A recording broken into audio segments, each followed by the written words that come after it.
मैं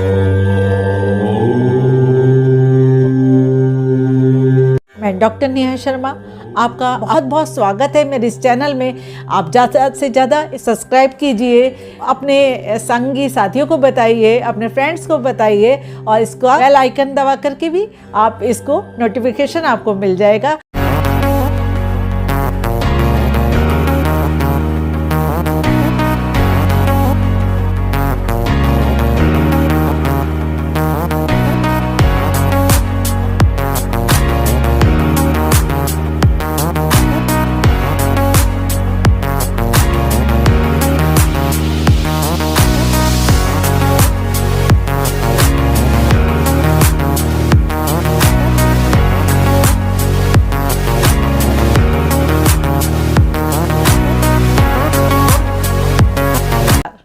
मैं डॉक्टर नेहा शर्मा एक बार पुनः बहुत बहुत स्वागत करती हूँ आपका अपने इस नए वीडियो में। आज मैं बहुत सुंदर वीडियो आप सबके लिए लेकर के आई हूँ, और वो है चार धाम। चार धाम वीडियो लाने के पीछे कारण ये है कि जो सनातन धर्म है उसका आधार ही चार वेद हैं, और इन चार वेदों को आधार मान करके ही चार धाम की स्थापना की गई है। मैं आपको एक बात और बताना चाहूँगी कि हमारे आश्रम भी चार होते हैं और हमारे पुरुषार्थ भी चार हैं। पुरुषार्थ आप कहेंगे धर्म, अर्थ, काम, मोक्ष। आश्रम ब्रह्मचर्य, गृहस्थ, वानप्रस्थ और सन्यास। तो इसी प्रकार से ये चार का जो अंक है वो चार वेदों के रूप को दर्शाता है। तो मैं आपको एक नक्शे की सहायता से, मैप की सहायता से समझाना चाहूँगी किस तरह से ये चार धाम किस किस जगह भारत में स्थापित हैं और इनका क्या महत्व है। इसके बाद मैं आपको बताऊँगी कि किसने इन चार धामों को स्थापित किया। सबसे पहले मैं आती हूँ इस मैप पे। ये भारत का नक्शा बना करके रखा है। ये देखिए यहाँ पे नॉर्थ है, नॉर्थ यानी उत्तर। उत्तर में उत्तराखंड में श्री बद्रीनाथ जी का आश्रम है, आप देख पा रहे होंगे बहुत अच्छे से। उत्तराखंड में श्री बद्रीनाथ जी का आश्रम है और ये आधारित है यजुर्वेद पर। इसके बाद मैं आती हूं दक्षिण में,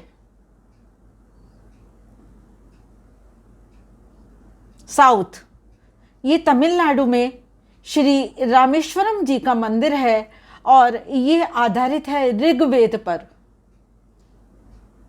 इसके बाद मैं चलती हूँ पूर्व में यानी कि ईस्ट में, उड़ीसा में, जहाँ पे श्री जगन्नाथ जी का मंदिर है और ये आधारित है अथर्ववेद पर।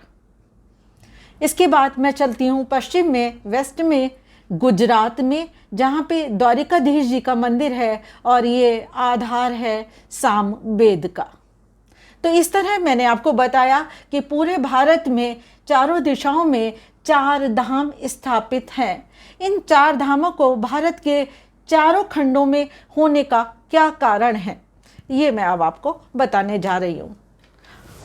8वीं और 9वीं शताब्दी में आदिगुरु शंकराचार्य जी ने जब भारत में देखा कि भारत के लोग स्थान के आधार पर, जाति के आधार पर, भाषा के आधार पर विखंडित हो रहे हैं, अलग अलग हो रहे हैं, तो उन्होंने पूरे भारत को एकता के सूत्र में बांधने के लिए इन चार धामों की स्थापना की, जिससे कि प्रत्येक भारतीय इन चार धामों को करने के उद्देश्य से इन चारों जगहों पे जाए, और वो ना नॉर्थ इंडियन कहलाए ना साउथ इंडियन कहलाए, बल्कि वो एक इंडियन कहलाए, यानी कि एक भारतवासी कहलाए। तो आदि गुरु शंकराचार्य ने इस बात को ध्यान में रख करके इन चार धामों की यात्रा शुरू की।